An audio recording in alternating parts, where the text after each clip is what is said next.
Hello everybody, welcome back to another edition of Official Guyz Entertainment News with just lonely old Dan this week. Chris has once again been I always say indisposed, but I don't know if that's the right fucking word. Chris is busy with family and stuff, so you've just got, I was going to say little old me, but your boy's fat as fuck. Your boy's got more trunk than you can fucking handle. But no, it is the entertainment news. We got a couple of juicy things to get into. I don't know if I should save them to the end. I've got to do a spoiler. I'm going to say somewhat spoiler-free, a soft spoiler-heavy review of Project Hail Mary. What a fucking glorious film. But usually me and Chris leave it a week. The film technically come out yesterday, but we were able to go to the early screenings. They had like a weekend of early screenings. I can't remember if it was a Saturday and Sunday, but they had definitely showings on Saturday early. So I got to talk about that. We've got to talk about the huge, amazing, let me get my fucking pen out actually, because I'm going to forget what I need to do and don't. The amazing, beautiful trailer, world record breaking trailer for Spider-Man. Brand new motherfucking day. Oh my God, that thing looks gorgeous. We need to get into that. Should we do the, I'll do a quick roundup of things that I've watched lately. Obviously, Invincible Season 4 has just kicked off. We got the first 3 episodes. Again, I think is that broken a record? That's done something amazing. That started off with, something like 100% or whatever. It's like the 3rd or 4th time in a row. All 4 seasons have been highly praised by critics and audiences, and it started off with an absolute bang. If you haven't watched any of them yet, get it watched ASAP because it's fucking awesome. I can't wait to see where Mark fucking goes down the road, and the Guyz Globe, if they're going to implode, and Seesaw, what's happening there, and fucking Omni-Man and shit. Oh, it's so good visuals. I love it so much. Shrinking as well continues to be amazing. I can't remember, was the episode just gone? Was that the last episode of the series? Did we do 10 for Shrinking or 8? I can't remember because we've just had episode 8. That continues to make me fucking weep. That show is so much fun, and you have so much fun with it. Then you get hit with hard moments at the end of episode 7, where Gabby's pal. You get some tragic news, and it just fucking breaks you apart. And of course, we had the Peaky Blinders film, which I watched a couple of weeks back because they got put up on the line. But I think Netflix officially in the UK, I don't know about anywhere else, but in the UK now officially has it. I don't know how I feel about it. I love the show. I did like the film. I'm not going to sit here and say I didn't like it. I kind of... There was maybe a bit too much war and Nazi shit going on. I understand that the show delved a little bit into politics and because, I mean, Shelby literally got himself into Parliament and stuff, Tommy Shelby. But I don't know, I just wanted to get back to the nitty-gritty root of, like, gangsters and Birmingham and people coming over Liverpool and scraps. That's kind of where I felt like the show was at its highest, but... Anyway, the film was still good, and it still had a bit of a tear come out of me at the end with a spoiler. Tommy obviously dies, and Barry Keoghan's taken over officially of the Peaky Blinders. But it was a really, really, really fun watch still. It was nice to end off, because I'm assuming this is the end. If Chris was here, he could probably correct me, but I don't know if there's any more Peaky Blinders shit to come. And of course, One Piece Season 2, officially all done, dusted, in the books. Continue. I think I spoke about that last week, did I? Did I speak about One Piece last week? I think I did, so I'll leave that. I'm pretty sure I did. Fuck knows. I'm hoping I did anyway. And we're on the verge of, obviously now with Invincible kicking off, we're on the verge. I think it's next week. Daredevil starts again. And then like a week or so after, The Boys is starting, but it's the final one for The Boys. Oh my God, I'm so looking forward to both of them. Cannot fucking wait. What else have I got on my notes? We got the new trailer for Dune Part 3. We spoke a lot about Dune on the channel. And I'm not the biggest Dune guy. It's fine and it's fun and it's beautifully acted and it looks amazing. But I will happily admit this trailer got me hyped. That music, that war chant, I don't know if it's Timothée Chalamet himself singing it, but it sounds like it. That was fucking heavy. I don't even know the words. Like, ooh, the beat in the back. I'm like, hey, I'm ready for war here. I am absolutely ready to come to war with Paulo Atreides and the boys. But yeah, we got the trailer for that. I think that's out a week before Avengers Doomsday, all the way in December. So December, I was going to say September. Fuck me. December's going to be a heavy month for cinema because that's going to be too long and should be awesome films. So we're looking forward to that. The Sonic 4 official announcement 2027. We got a little look at some of the gems and Amy, Metal Sonic, the usual gang, Shadow and stuff. So I'm very much excited for that. There was a nice little tease to get. I like when we get little teases and they're like, yeah, it's on the way, production starting or whatever. We're up to this bit, we're up to that bit and stuff. So I'm so fucking down, for that. What have I got right here? So yeah, I had a nice little viewing of Ready or Not 2. I wasn't massively excited for this. I liked the first one. It was fine. But, I mean, the second one come out and I wasn't seeing Chris. I don't even think Chris in the first one. I thought I'd have a nice little viewing of the second one on my Saturday morning. Just go down, have a quick little watch, and away we go. And it was fun. I liked it. I mean, Elijah Wood, Sarah Michelle Gellar, it's always great to see them and stuff. Catherine Newton, she is fucking phenomenal. Anything she's in, I immediately warm to her. I love her. I think she's a great actor. But yeah, Ready or Not 2, go check it out. The first one was fun, like a soft fun. This one was probably better. I'm just crossing off my notes. I think it was better anyway. What have I got here? What the fuck? TWKY. Why have I written that? The way you, what have I written there? I've written something there and I don't know what the fuck it is. So I'm going to finish the video and go, oh fuck, that's what it meant. Right, let's just fuck it. Let's get straight into another quick swag at the Coca-Cola. Straight into the Spider-Man Brand New Day trailer. Like I said, I think it's got like, did I read somewhere in total it's had like 7 billion views, and 1 billion of them's probably going to be me because I have watched the shit out of that trailer. Yeah, we are seeing the return of MJ. Ned's back. We're going to take a look at Punisher. We have a really fun moment of like, okay, so how's Punisher going to be sweary or naughty? But as he's about to swear, we get a little webbing of the mouth. Amazing, beautiful, classic comic book covers. Being depicted inside of the trailer. We've got Tarantula with the copper behind him. We've got Boomerang, which was a cover I've got downstairs chilling in a frame. I don't personally agree with this. I mean, it probably will be in effect somewhere, maybe in an end credit scene or something, but people are saying Venom stuff and whatnot. I don't personally think we're going to see any of that kind of shit. Tombstone, I think, is it, again, correct me if I'm wrong, is it not Tombstone narrating the trailer? We've got the look at Scorpion finally paying that off all the way back in Homecoming. Jean Grey, Rogue, people are saying that that's Rogue on the bus. I completely can see it, and if that is her, then you can, the hair and everything, but I don't know if that's just a little coincidence. People are saying that what's her name from Stranger Things is playing Jean Grey, so there might be some mutant shenanigans going on. Bruce Banner as well with his little device to keep him from obviously changing or whatever the fuck it is he's doing.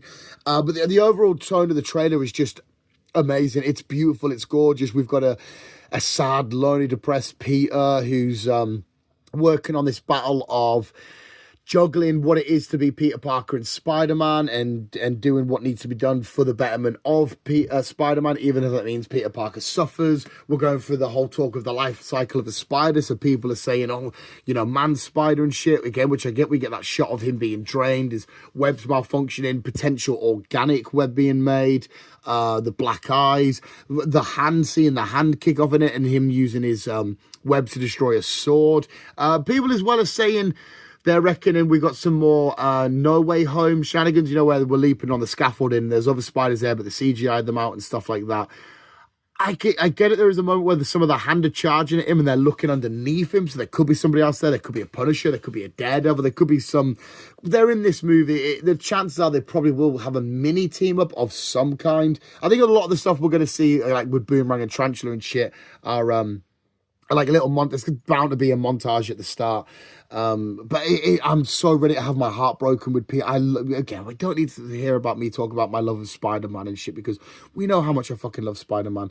But this trailer it blew my mind. I was at work when it dropped, and I got an announcement on my phone because I was like, I need to be notified the second it drops. Boom, run down to the bottom of the yard, get in some quiet and just watch it a couple of times. It was fucking awesome. Peter having to see his friends move on, and MJ potentially with another bloke, and he's on about how he's just, I'm a neighbour, oh, you're a friendly neighbour, and there's like a little laugh there, that who's going to be revealed at the end, like who's going to find out who Peter really is. Is Bruce going to find out who he must do if he's working with his DNA? Is he going to try and show MJ again? Is he going to try and show Ned? I am so looking forward to this fucking film. Oh my God, it looks amazing. I cannot fucking wait. Yeah, if you haven't seen the... if you haven't seen the trailer, go check it out. Is there anything else I need to point out from it? I don't think so. Again, there'll be people out there that have done much more thorough breakdowns and whatnot. I wish Chris was here so I can get his thoughts on it. Because again, when Chris started doing the videos with us, he wasn't a big spider guy. I think he's turned a little bit more, but he wasn't massive. But no, the biggest point of this video is I want to talk about Project Hail Mary. Kind of spoilery-ish. I want to try and not spoil it, but I probably am, so I'll put the warnings up. Oh my God, visuals. Project Hail Mary is getting glazed left, right, and centre from everybody. On whether you work in media, fans, YouTube reviewers, all that kind of shit. Even Moist Critical, who's quite hard to please with films, he's praised it. And I have to disagree. It's awful. That's a joke. It is fucking phenomenal. I described this film to my girlfriend as one of the reasons as to why I love cinema. This is the kind of film as to why I love cinema. It's so heartwarming. It's so beautiful. It had me crying so many times. We'll break down the scenes in a minute when I get there. I've got the book on order as well. I've got the book. I want to read the book because apparently there's some big changes, especially something to do with watching, sleeping. That's if you've seen it, you'll know what I mean. So the overall film is there's some bacteria, some organisms that are slowly eating up stars and whatnot, and they're eating away at the sun. The Earth started to notice it. They need to send some people up there to try and prevent it and whatnot. Ryan Gosling's a school teacher who had a hypothesis or a thesis, whatever, a few years back, which got him fired from whatever science job he was doing. And it turns out he was wrong anyway, but because of what he was working on, the person leading the charge to go up to space and do this mission got their attention. They bring him in, he starts doing the experiments and working and testing, and he finds out results and react to this, it's a living, it's blah blah blah. And eventually they send him up, but throughout the film we start off with him in space and he's a bit lost and a bit like, what the fuck's going on, because he's been in a induced coma for I think it was 10 years. And he's kind of like, am I smart, what's going on? We get some really funny moments. Ryan Gosling, quick side note, quick tangent. Ryan Gosling, we've said it on the channel for years, from whenever we come back from a Ryan Gosling film and say how amazing he is and how much we love him and how phenomenal he is. There has to be a conversation now, surely, don't call me Shirley, that he has to be in contender for like one of the best actors of all time. He can do anything: comedy, dramatic, serious, dark, romance. He can literally do everything. And I know we don't know celebrities, obviously, unless you actually are friends with them. All we see is interviews and films and shit. But I always get such good vibes from Gosling. He seems like such a nice, genuine, lovely, amazing person. He's so charming. And that really added to his role of Grace. He just felt so charming, and I was in love with him. And he was cute and adorable, and his little cardi and his glasses, and even the way his glasses were hanging off his face. Beautiful. But anyway, so we start going on the mission. It turns out all of the crew that he's gone up there with have passed away in their induced coma. So he's on his own, and he's trying to work out a plan of what to do. And eventually he sees another ship, and the ship starts messing around with him because there's somebody else on a mission who's trying to solve the same problem. And of course, leading that ship and on that ship is the character of Rocky, this beautiful alien who's just so fun and again adorable and whatnot. And again, we keep getting flashbacks, and it turns out they actually sent him up there against his will. There's an accident that happens at their facility, and the person that was supposed to go up passed away in this accident. There's an explosion, so they're like, there's no one else that could do it. You're the only choice. So they kind of abduct him and force him up, which is gut wrenching. But the way that it ends, it's kind of nice and happy, because you do find out throughout the film that he hasn't got any really friends, he hasn't got any family or anything. So, which is still sad. It's against his will, but like I said, in the end, it kind of works out kind of nice, which I'll get to in a sec. But that's our overall story. He bonds his friendship with Rocky, this beautiful, beautiful friendship where they help to find a way to communicate and interact with each other. And Rocky eventually comes aboard his ship, and it's like a toddler gone wild, going through, looking at this, looking at that, and barging into this, knocking at that, and destroying that. And he's so amazing, adorable. They come up with a plan to to collect this bacteria and do some tests. They find out this bacteria, or this stuff's got I think, is it bacteria? This organism has got an actual predator, so they try and find a plan to capture that and send it back to their home planet. But they realise Gosling, for him, they think it's a one-way mission. But Rocky says to him, "Oh no, I can get you back home as long if I extend my trip by 6 more years. I can give you some of my fuel." But they realise that the container that keeps hold of the stuff to help kill it is made out of what Rocky's entire ship's made out of, and it's evolved already to break out of that stuff. So he's fucked in that regard, and he has to go back for him. And it's like I can either go home or I can go save Rocky. It's, oh my God, it's heartbreaking. There's also a moment during the mission. I'm fucking rambling here just because I loved it so much.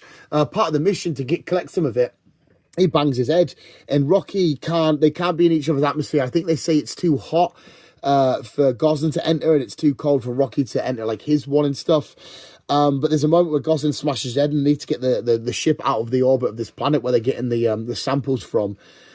And Rocky breaks out of his glass to save him. And there's like flashing beacons, and it's like you see a bit and they move, and they see a bit and they move, and Rocky's like dying away, and he's like this gas leaving his body, and it's fucking break. I feel like I'm gonna cry now.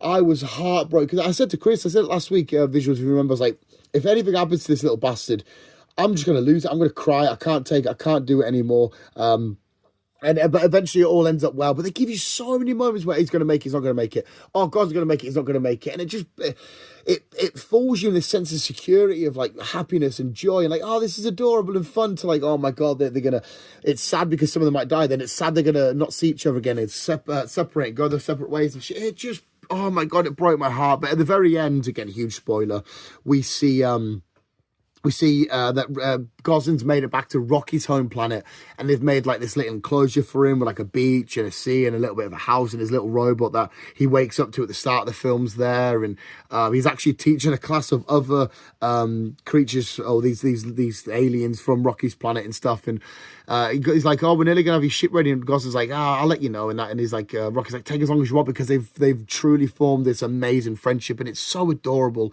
and it's so cute. And I found out that it's James Ortiz who plays Rocky.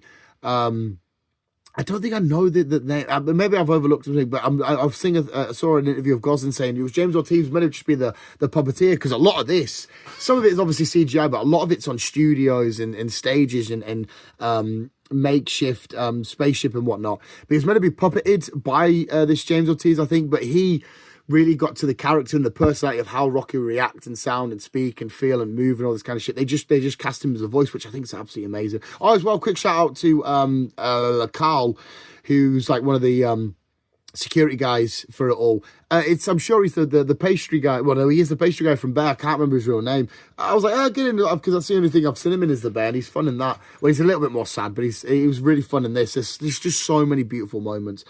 But yeah, so he ends up with his own planet. There's a moment that I love so much, because they changed to infrared, and the bacteria, the things all attract to it. So they're hovering over the planet, and they switch on and goes to infrared. And it's one of the, honestly, visuals, I swear, it's one of the most visually breathtaking things I've ever experienced. It is unbelievably gorgeous. I was in absolute awe. My jaw was dropped. I was looking at it, and I just, I felt my heart rate go up, and I felt myself get like a shiver, and like, I don't know, it's just this beautiful moment. And again, I know it's I really am going to start crying. This beautiful moment that's created. It's not something like I'm looking out at the sky and seeing something literally in my eyes, but as close as I can to through the power of cinema and storytelling. But it was fucking good. You guys will already know what scene I'm on about. The amount of edits I've just seen of this, and I've just been like, oh my God, this is beautiful. But the reason why I love it so much, and the fact that it's a reason why I love cinema, is because of the story isn't over the top and grand and major. It's a nice, simple story. We need an astronaut in space, and we need a scientist to help save the planet. Easy, formulaic, done. But it's the interwoven details of relationship and sacrifice and attitude and staying positive and lightheartedness and the comedy. And again, I've said sacrifice, but sacrifice and becoming this friend with a stranger from another planet, but having such similarities, and bonding. It's just visually breathtaking and stunning, and you can tell there was a lot of passion, and obviously, like a lot of films, but so much time and effort and passion and creativity and imagination and just love that went into this film, and you feel it come from the screen. it's fucking breathtaking. It's gorgeous, and it really is something else. And it's an infinite 10 out of 10. You'll be hearing me speak about it again next week when Chris is down, when we go to watch They Will Kill You, which I'm expecting to have fun with that. That's our next watch, and then it's Mario after that, so I'm fucking excited for that. But it's so stupidly gorgeous, and I love it, and it's wonderful, and it's beautiful, and it's amazing. I can't get enough of it, and I highly recommend everybody, if you've got nothing to do after work through the week or on the weekend or whatever, get it watched, please, as soon as you can, because it is breathtaking. It's simply beautiful. It's gorgeous. I love it so fucking much. But yes, anyway, who would have thought that the week of a Spider-Man trailer coming out, I can cross that off my notes, a Spider-Man trailer coming out, I would be more hyped about Project Hail Mary. How weird is that? But Jesus Christ, visuals.